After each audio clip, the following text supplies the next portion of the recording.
ازيكم عاملين ايه؟ النهارده هنتكلم على توبيك مهم قوي، وتوبيك هيبقى فيه ديسكشنز لذيذة كتير كده. هو الفريدم، الحرية. يعني ايه حرية من وجهة نظر كل حد؟ كل حد بيقعد يتكلم مع نفسه، بيسأل نفسه يعني ايه احس بحرية؟ والحرية دي بيجي معاها ايه؟ هل بيجي معاها مسؤولية، ولا هل بيجي معاها ان انا اعمل اللي انا عايزاه وخلاص، ولا هل بيجي معاها ايه؟ كل حد ليه كونسبت مختلف في فكرة الحرية. يا اما الحرية دي بيحس فيها ان هو مبسوط، يا اما الحرية دي بيعملها بس عشان يهرب من حاجة في حياته موجودة، ففاكر ان هي دي الحرية. فدي توبيك مهم قوي ان كل واحد يرفلكت عليه. فالنهارده معايا جيجي روما. هاي ازيكم؟ ريري. اه يا حبيبتي. هسألكوا كده سؤال بسيط جدا في فكرة الحرية. أول ما بنسمع كلمة حرية بنحس بإيه؟ طب هو ده مبدئيا سؤال عميق جدا، والحرية دي لو كنت سألتيني السؤال ده من 10 سنين فاتوا كان هيبقى إجابتي حاجة، اللي هو يعني إيه حرية أصلا. والنهاردة هي إجابتي حاجة تانية خالص. يس. يعني ولو ان الحرية هي عطاء إلهي، رب العالمين اداهولنا حتى في الاختيار بتاعنا للإيمان أو لأ. المجتمع والبيئة المحيطة بتاعتنا خصوصا في الميدل ايست والمنطقة الشرق الأوسط وفي مصر، انتي محكومة، حريتك متحددة تماما، متحددة تماما، مش بس في انك تختاري اللي انتي عايزاه وتتحملي نتائج اختياراتك، لا هي متحددة حتى ان انتي تختاري اللي انتي عايزاه. آم، بعد كده فهمت انه يعني كان زمان ما عنديش الحريه انه انا اقدر اختار انا داخله مدرسه ايه. ما كانش عندي حريه ان انا اختار ان انا احول من شغل الاكاديميا كاستاذه في الجامعه واروح اشتغل في كوربريت. مم. ما كانش عندي حريه ان انا اقدر اسافر وقت ما انا عايزه واسافر لوحدي. لا، وانت يعني ايه تسافري لوحدك؟ انت لازم يبقى معاكي حد. ما كانش عندي حرية ان انا لما اروح اتمرن في النادي وببقى بتمرن ولابسه الشورت بتاعي، لا هو ما ينفعش ان انت تلبسي الشورت بتاعك وانت بتتمرني في التدريبات، مع انه وانا كان عمري ساعتها لسه في اعدادي، صغيره. أيوه. فاتحطيت في بوكس وسجن كده، هو انه انت ما عندكيش حريه لحاجات كتير، فما فهمتش، توقعت ان هو ده الطبيعي وده الصح.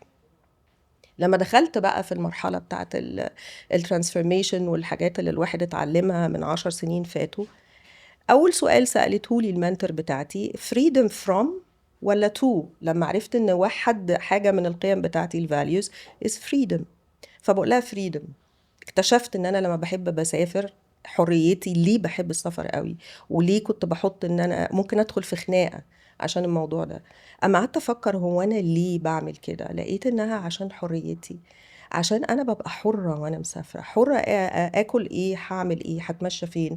I get lost in cities وانا ماشية، هركب مش هركب، همشي، هعمل، هدخل، يعني عندي choices اختار منها، محدش يقول لي اعملي ده او ما تعمليش ده. فقالت لي حريتك from ولا to؟ قلت لها يعني ايه؟ يعني ايه الفرق؟ قالت لي freedom from معناه ان انت بتجري من حاجة، بتهربي من حاجة. ممكن تبقي بتهربي من الاكسبكتيشنز، توقعات الناس اللي حواليكي، بتهربي من القيود اللي حواليكي. بس freedom to بالصورة اللي انت عايزاها هي حرية إلى، كأن معاكي مفتاح، المفتاح ده انت رايحة بيه علشان تروحي ل creativity، ان انت عندك حرية انك تفكري زي ما انت عايزة، حرية انك تاخدي القرارات اللي انت عايزاها، الحرية. انا كان ده كان اول كونسبت افهمه عن ده بجد. لا ده انا كانت الحرية هنا ان انا بجري من حاجة، مم. وابتديت احس انه الحرية تو هي زي الشراع. لو انت راكبه في مركب كده، هو الهواء اللي ماشي في الشراع هو بيوصلك لديستنيشن انت عايزاه. freedom from هي اكتر منها، عارفه زي واحنا بنتكلم على البريدنج في اليوجا، اكسيل، انت بتطلعي تنشن، letting go من لحاجه انت كنت كاتماها ومش عارفه انها موجوده، and then you're letting it go.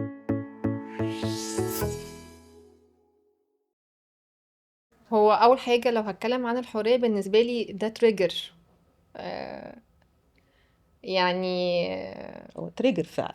هو تريجر لينا ليا كلنا. جدا، يمكن عشان انا ست وعايشه في وطن عربي. ف... فطول عمري حتى كان بابا وماما مسميني متمرده، يعني كل حاجه لا، يمين شمال فوق يبقى تحت يعني. يا ريهام هتعمل اي حاجه عكس اللي يمكن ماما كانت بتهزر معايا من كام يوم، بتقول انا تقريبا اول حد اول كلمه ريهام قالتها لا، يعني هو دي انا. فزي ما برضه ده بيربط الحلقه اللي فاتت ان كل حاجه ببقى اخدها بالدراع شويه.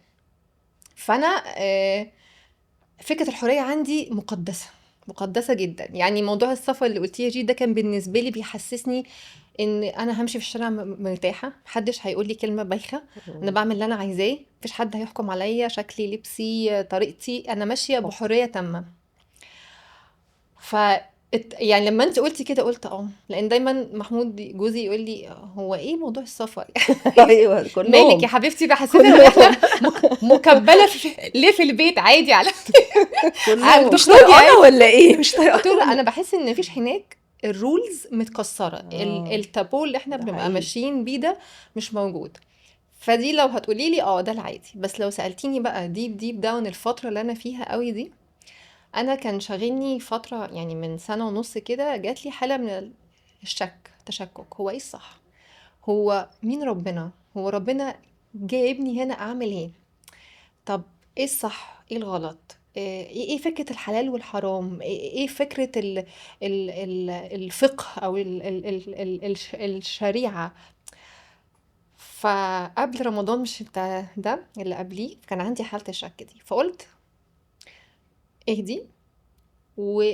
ودي على فكرة من الحاجات اللي يوجا علمتها لي، ان جو with the flow. ابتديت جبت ورقة وقلم كده حلوين، مش ورقة وقلم، في كراسة كده 500 كشكول. صفحة. قعدت اكتب كل يوم احساسي، وكان برافو. دايما آه بقول دعاء كده في الاخر: اللهم اخرجني من حولي وقوتي لا لا لا حولك حولك حول. وقوتك. وقوتك. وكنت دايما بدعي ان ربنا يديني سواء السبيل، اعرف الرد. فكنت بروح اصلي، مع اني كانت صعبه جدا عليا التراويح والتهجد، وانا مش حاسه، مفيش احساس، يعني مفيش كونكشن. يمكن وانا صغيره بفتكر ان كان في كونكشن، وكنت ادعي على اي حاجه تحصل ومش عارف ايه، الكونكشن ده كان واقع تماما. بس كان في صوت عمال يزقني اروح، الاقي نفسي وانا معديه الاقامه سبحان بت الله.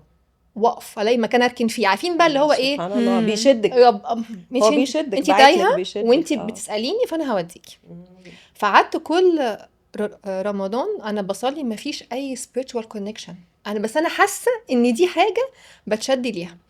بعد رمضان اول يوم العيد كنت بفتح حاجه، بقرا حاجه، وكانت آية في القرآن. عادة في القرآن طبعا زمان أنا اتعودت إن بعد حسنات، يعني هي الحرف ب10 فأنا عندي تارجت أختم، فمفيش كونكشن. فقلت لا مش هعمل كده، أنا هقرا صفحة واحدة بس أبقى فيها مركزة. في تدبر، يعني لو في حاجة وقفتني أبتدي أسأل فيها. فطلعت لي آية اللي هو بجد اللي هو كانت فيها إلا من أتى الله بقلب سليم. فحسيت ان ربنا بيقول لي هو ده الطريق. ومن ساعتها بقى ابتديت رحله انا عايزه اربط الكلام الحلو اللذيذ الامور بتاع الاويرنس والايفولفينج والهيلينج بالمعتقد بتاعي، وان دايما اتربيت ان انا هتسلخ وهتعذب وهتخش النار وان لما اعمل حاجه حلوه هاخد قدامها مقابل. ففجاه كده حسيت هي ايه العلاقه العجيبه دي؟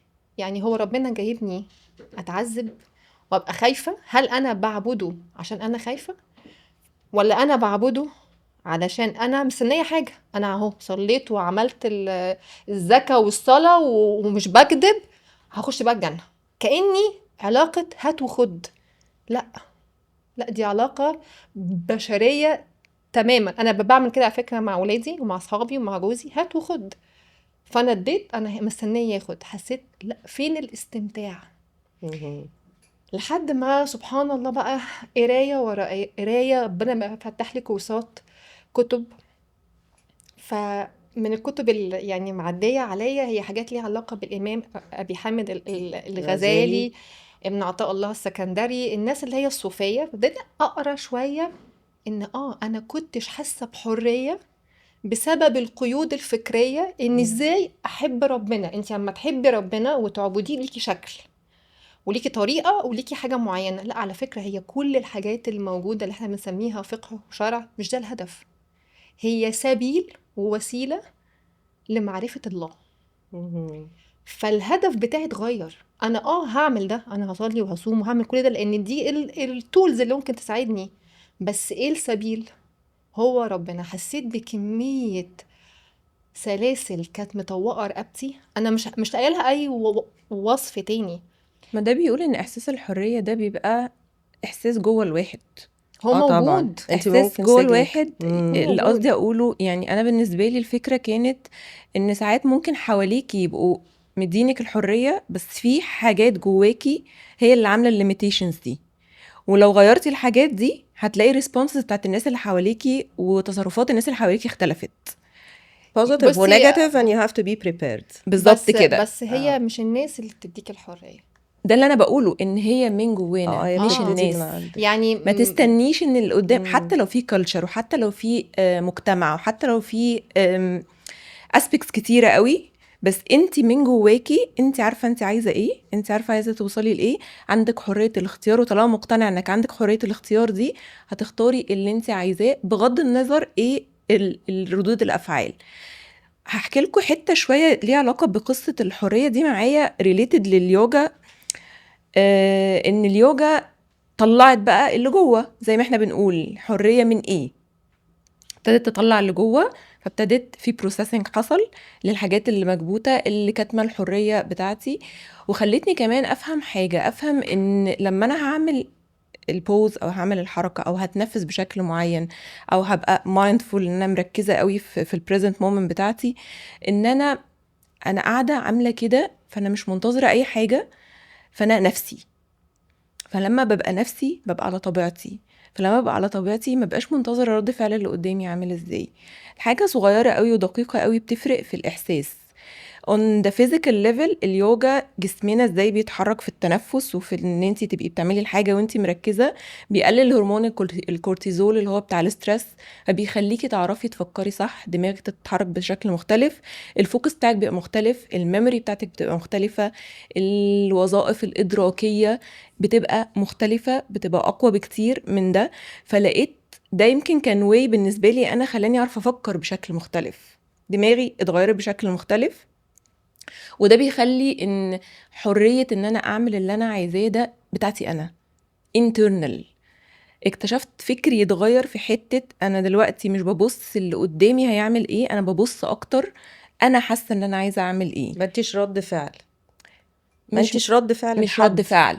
وحاسه انا عايزه اعمل ايه ده. خلوا بالكم زي ما جيجي قالت، يا بوزيتيف يا نيجاتيف. انا ممكن اختار حاجه انا حاسه اني عايزه اعملها، بس انا ويل بريبيرد وجاهزه ان الريسبونس رد الفعل ممكن ما يبقاش هو اللي انا متوقعاه، وبرضو هبقى قابلاه وهبقى قابله ان هو ممكن يبقى شجاعة بقى هنا، كارج طبعا. ان ممكن يبقى مش لازم على فكره ان كل حد حواليا يبقى رد يوافق. فعله زي او يوافق او يبقى رد فعله زي اللي انا متوقعاه منه. ما انا ممكن تبقى ابقى بعمل حاجه متوقع حد هيبقى متوقع قابل اللي انا بعمله، وممكن العكس تماما.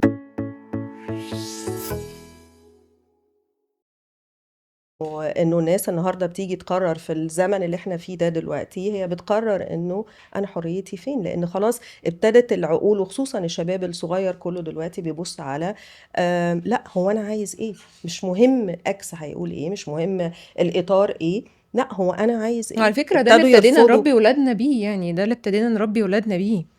يعني بصوا انا يا جماعة، دلوقتي ما بقيت هو اسال دلوقتي انت عايز ايه. قبل زمان انا ما كانش عندي اوبشن يتقال لي انت عايزه ايه. دلوقتي انا بحترم كويس قوي اي حاجه هيعملوها اسالهم انت عايز ده ولا لا. يعني سعد زغلول الجملة الشهيرة متى استعبدتم الناس وقد خلقتهم أمهاتهم أحرار. فيعني وهي حرية من granted يعني. حتى مع الاولاد على فكره لما نقول احنا اديتهم الحريه ان هم يختاروا، ايوه احنا ده بنعلمهم، احنا بنبتدي نفهم ولادنا من هم صغيرين دلوقتي، حتى من هم بيبيز نبتدي نسالهم. دلوقتي كل التربيه تقول ايه، اساله اديله 2 اوبشنز ويختار، عشان يبتدي يتعلم الحريه. ولما بيكبروا يبتدوا انت عايز ايه، هي لازم فبتخليه هو برضو يعمل ده. ننوه على الحتة دي، انه مع الحرية تأتي مسؤولية. الكونسيكونسز بتاعتها. ما هي ليه مسؤولية. يعني المسؤولية حتى في العبادة، يعني برضو طبعا. لازم نبقى فاهمين مفيش حاجة مطلقة، احنا مش بنتكلم على ده المطلق، اكيد. لا احنا بنتكلم ان كل حاجة ليها النتائج بتاعتها، فده اللي لازم حتى لو الولاد، حتى لو اي حد، يعني انا حر اعمل اللي انا عايزه، بس محكومين بفكرة النتائج، علشان بس برضو الناس ما تبقاش فاهمة ان احنا وهي الحريه دايما بنبروموت. مسؤوليه، يعني مسؤولية يعني دايما انا لنفسك. من نفسي انا بقول لابني كده اه دايما الحريه هتعمل كذا تبقى مسؤول عن النتائج اللي هتحصل بعد خلينا كده، بالظبط. نقول حاجة مهمة القرار. بقى قوي، ان كل واحد فينا يقعد مع نفسه ويسأل ايه السجن اللي انا فيه دلوقتي. ساعات بيكون السجن ده فكرة، معتقد، مهم. طريقة تربية، وساعات السجن بيكون احساس معين، anxiety، grief، feeling I'm not enough. worthy او فكل واحد فيه فكرة او فيه شعور، لا اما فكره لا اما شعور هو اللي مسيطر على حالته وقراراته والتوجهات بتاعته. خليك بس صريح مع نفسك، قول بصراحه ايه السجن اللي انا موجود فيه.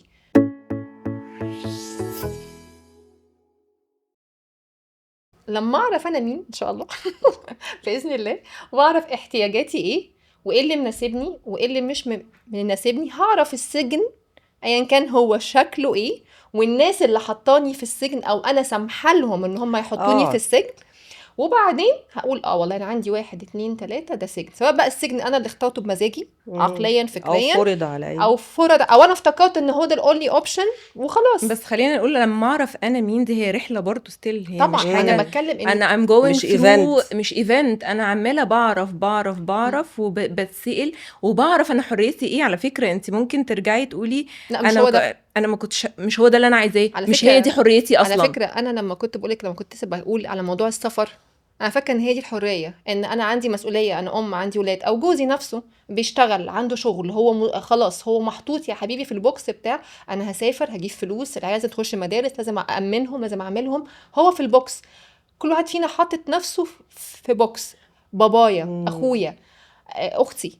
بس الفكره في حاجه، انا بعد ما رحت سافرت وجيت وبعدين كنت مخنوقه ان عليا مسؤوليه، بعدين اكتشفت على فكره انت بتسافري وبتيجي لسه السجن موجود، لان طلع السجن مش سجن ان انا خرجت يس، من مكان، عشان اللي كده بقولك كانت بتبقى ريني بيبقى جوانا جوه. هو على سجن فكره ممكن الحريه فكري. تبقى حاجه بسيطه جدا برضو، ان انا اقعد في اوضتي لوحدي محدش يدخل عليا. طب انا لو سالتك ايه اكتر حاجه اللي عملتيها دلوقتي حالا حاجه صغيره جدا حسيت بالحريه، هتقولي ايه؟ ان انا بقعد لوحدي في اوضتي محدش يدخل عليا. سيبوني في حالي. وانت سيبوني في حالي. حالا دلوقتي حالا وانت هاخد قاعدين الباك بتاعتي وهسافر. تاخدي بالك. مم. وانا لو قلت ان انا عايزه حاجه اعملها تحسسني بالحريه، ايه السؤال؟ انا سالته سؤال انا مش عارفه اجاوبه. اعطيني حقيقي حرياتي خليكي اطلق ما تفكريش يدي. كتير لا برضو. هاخد كتابي اللي لسه دلوقتي بقراه، اسمه اصلاح القلب. يعني هو عامل لي هوك رهيب يعني. وهطلع على اي حته فيها بحر، بس مش ساحل عشان الساحل الشرير مش هينفع اقعد فيه بالكلب بالكتاب ده ابدا. دونت ميكس. دونت ميكس. حته فيها بحر هاديه وهقعد وبس، وما عنديش مشكله اخد معايا البنات، بس ما سيبوني في حالي شويه. ايه دي سيبوني في حالي شويه.